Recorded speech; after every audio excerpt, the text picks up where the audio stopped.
Assalamualaikum warahmatullahi wabarakatuh.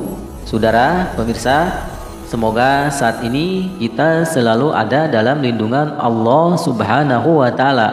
Amin ya Allah ya rabbal alamin. Allahumma salli wa sallim ala Sayyidina Muhammad. Saudara pemirsa, saya bahas tentang pengalaman saya meruqyah diri sendiri.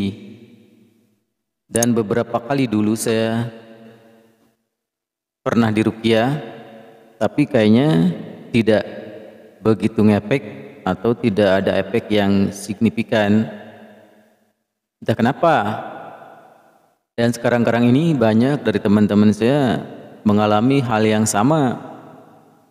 Kalau diruqyah itu tidak mempan ya, entah kenapa. Karena yang namanya kalau kita hidup di jalan ya, apakah jadi preman atau jadi perantau, itu pasti rata-rata suka diisi ilmu-ilmu yang instan untuk penjagaan.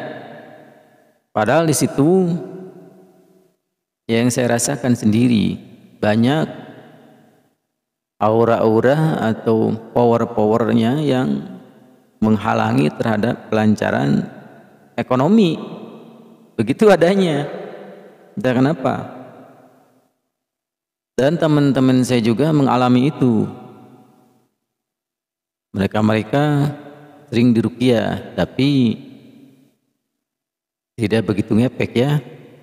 Padahal kalau teman-teman yang lain yang tubuhnya polos, belum ada apa-apa, itu kalau diruqyah, satu kali ngeruqyah pun mereka muntah-muntah ya. Kalau saya dulu udah beberapa kali, itu kayaknya tidak begitu ngaruh. Bahkan pengaruhnya ke diri saya itu gimana ya, mau berontak tuh. Bahkan mau menempeleng itu tukang ruqyahnya, entah kenapa. Jadi jinnya itu jin. Untuk penjagaan itu emang begitu. Ini yang saya rasakan ya. Dan akhirnya saya minta ijazah ke seorang untuk meruqyah diri sendiri. Dan akhirnya saya dikasih ijazah, yaitu membaca Al-Fatihah 10.000 yang waktu itu pernah kan saya bagikan ceritanya kepada Anda. Dan saya bacakan waktu itu 1 hari 1 malam 1.000 lebih ya. Jadi pas seminggu itu 10.000. Dan sambil puasa 7 hari 7 malam ya. Biasa sahur buka, tapi hanya makan nasi putih saja sama air putih. Maksudnya adalah pertama saya niatnya puasa mutlak ya. Pertama untuk menetralisirkan organ tubuh saya, untuk diistirahatkan. Jadi tidak banyak masuk makanan-makanan yang tentunya kurang baik buat tubuh saya. Yang kedua adalah saya menjaga pendengaran saya, menjaga penglihatan saya, menjaga ucapan saya. Itu maksudnya ya, supaya apa yang saya bacakan, apa yang saya amalkan cepat qabul ya. Itu maksud saya berpuasa. Dan akhirnya saudara, alhamdulillah ya, untuk malam yang terakhirnya saya mimpi waktu itu kedatangan seekor musang ya. Jadi ceritanya di mimpinya saya berada di rumah saya kedatangan musang yang sangat hitam sekali. Musang. Lamun cek bahasa Sunda mah care, tapi caranya teh hideung pisan. Dan di mimpi itu di rumah saya itu ada almarhum bapak. Dan akhirnya almarhum bapak saya menangkap itu musang yang sangat hitam sekali, dan dibanting-banting akhirnya musang yang sangat hitam itu mati sudah. Ya, begitu diceritanya. Tapi musang tersebut kelihatannya sudah lemas. Sebelum ditangkap pun sudah lemas ya. Tapi naik ke atas dinding. Dan akhirnya almarhum bapak saya menangkap dan membantingnya dan mati. Alhamdulillah setelah itu sampai sekarang kalau saya mengamalkan hal-hal yang berhubungan dengan wirid-wirid rezekian, alhamdulillah ya, ada yang saya rasakan. Karena begini saudara, antara amalan dan ijazah itu beda. Kalau amalan itu kita tidak mengharapkan apa-apa, amalan saja. Tapi kalau ijazah itu kita mengharapkan. Karena rata-rata kalau cita-cita kita, keinginan kita sudah tercapai, bacaannya tidak dibaca lagi, tinggalkan. Itu yang namanya ijazah. Dan kalau kalimat tersebut tidak dirasakan, tidak ngefek, maka ditinggalkan. Itu rata-rata ya yang namanya ijazah. Makanya saya sarankan kepada Anda, yang kita amalkan ya amalan saja, berzikir saja, istighfar, sholawat, istighfar saja, sholawat saja, karena disuruh sama Allah. Ya sholawat saja, karena sholawat itu sudah jelas, tidak harus kita minta hajatnya, karena kan 1/10. Kalau kita membaca 1 kali ke Nabi, maka Allah membacakan untuk kita 10 rahmat ya, 10 kasih sayang. Tentunya kita diampuni sama Allah, dosa-dosa kita, derajat kita dinaikkan. Itu sholawat tidak perlu diungkapkan hajatnya. Tapi kan yang namanya manusia itu, kita harus mengungkapkan keinginan kita, kebutuhan kita. Kalau tidak diungkapkan, gimana ya rasanya hati ini? Seakan kurang full gitu ya, kurang percaya, begitu adanya. Seperti kita mengamalkan sholawat nariyah, sholawat munjiat, itu sama padilahnya disebutkan. Tapi untuk sholawat Nabi, misalkan Allahumma sholli wa sallim ala sayyidina Muhammad wa ala ali sayyidina Muhammad, itu kan khasiatnya tidak disebutkan. Hati kita seakan, apakah ini benar, bakal ngepek ya? Ya begitu yang namanya manusia, hatinya. Itu tergantung kapasitas keimanan kita. Iman ya, iman itu 3-in-1. Kalau orang tua saya dulu ngomong, hati-hati ya, jaga katanya, tekad, ucap, lampah. Tekad, ucap, lampah. Ya itu iman. Hati, lisan, dan amal anggota badan, itu tekad, ucap, lampah. Iman. Jadi kalau kita mengamalkan amalan tidak disebutkan oleh pengijazahnya, khasiatnya, kita ini seakan tidak percaya. Apalagi kalimatnya tidak ada kata-kata rizki, ya kita ini seakan gimana ya? Seperti kalau kita pergi ke para ulama, para ustadz, para ajengan, kita cuma dikasih, ya kamu rajin-rajin aja sholat. Kalau kamu ingin banyak rezeki, ya rajin-rajin sholat katanya. Kan untuk orang-orang yang polos seperti saya tidak ngerti apa hubungannya gitu ya, sholat dengan rezekian. Karena pengetahuan saya waktu itu ya, sholat itu kan harus ikhlas karena Allah, kata saya, jangan dihubung-hubungkan dengan rezeki. Padahal tidak begitu. Kalau kita sudah paham yang namanya sholat, maka kita akan sinkron dengan ucapan kita, iyyaka na'budu, hanya kepada Engkau lah aku menyembah, ngabdi, berserah diri, takluk, tunduk. Itu kalau kita sudah tunduk sama Allah, sudah mengatakan itu, maka nanti kita akan takwa. Kalau sudah takwa ya itu, maka rezeki kita akan mengalir deras. Karena kalau kita sudah takwa, kita tidak akan mengharapkan apa-apa, hanya ridho Allah saja. Kalau Allah sudah ridho, maka apapun yang kita inginkan akan dikasih.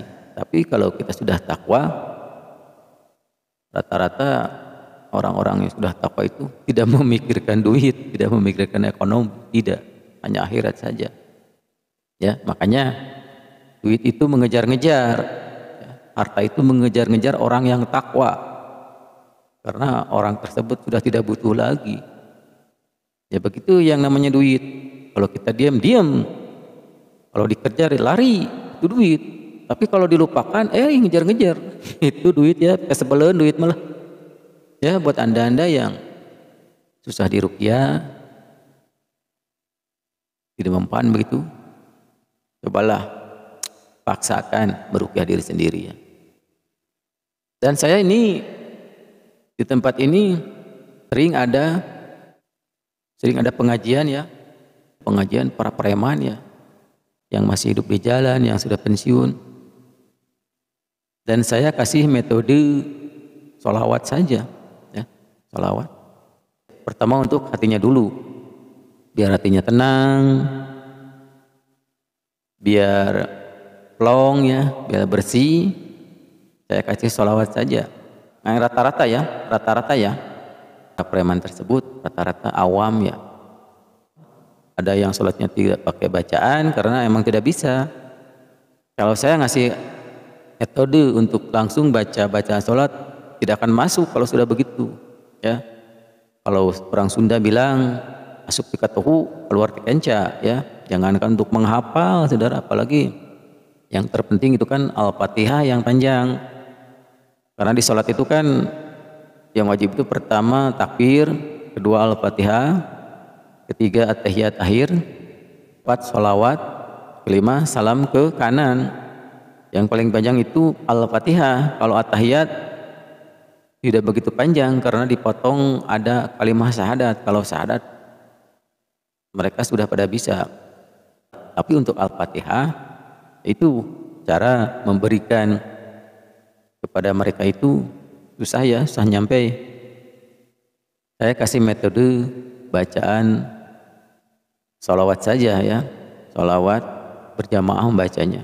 Sambil diajarkan cara membacanya, mahrojnya harus dibawa, tajwidnya harus dibawa. Nanti dikasih pelajaran Al-Fatihah ya, membacanya berjamaah begitu. Kalau Anda ingin membentuk acara pengajian pemuda-pemudi untuk orang-orang yang di jalan, sudah aja kasih berjamaah baca sholawat ya, sholawat dulu. Itu tahap awal ya. Seperti video yang ini adalah pemandunya juga, ini bekas preman ya, tapi dia alhamdulillah dalam membaca jago ya. Dan saudara, semoga cerita saya ini bermanfaat dan menginspirasi. Wabillahi taufiq wal hidayah. Wassalamualaikum warahmatullahi wabarakatuh. Allahumma salli wa sallim ala Sayyidina Muhammad. Allahumma salli wa sallim ala Sayyidina Muhammad. Allahumma salli wa sallim ala Sayyidina Muhammad. Allahumma salli wa sallim ala Sayyidina Muhammad. Ya Rabbi salli ala Nabi.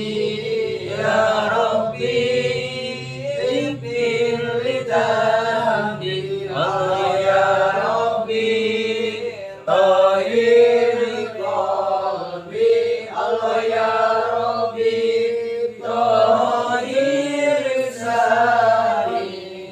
Nun Gusti nun janten pangeran mugi tetep rahmat kajungjunan sareng mugi dosa dihapunten bersih ati miwah diri dihampangkeun. Hei Allah mugi nyucikeun kana mana, mugi ngabersihkeun amal ibadah sing dihampangkeun iman sareng Islam mugi ditetepkeun. Nabi Muhammad panutan alam jadi pamimpin sadaya alam, putra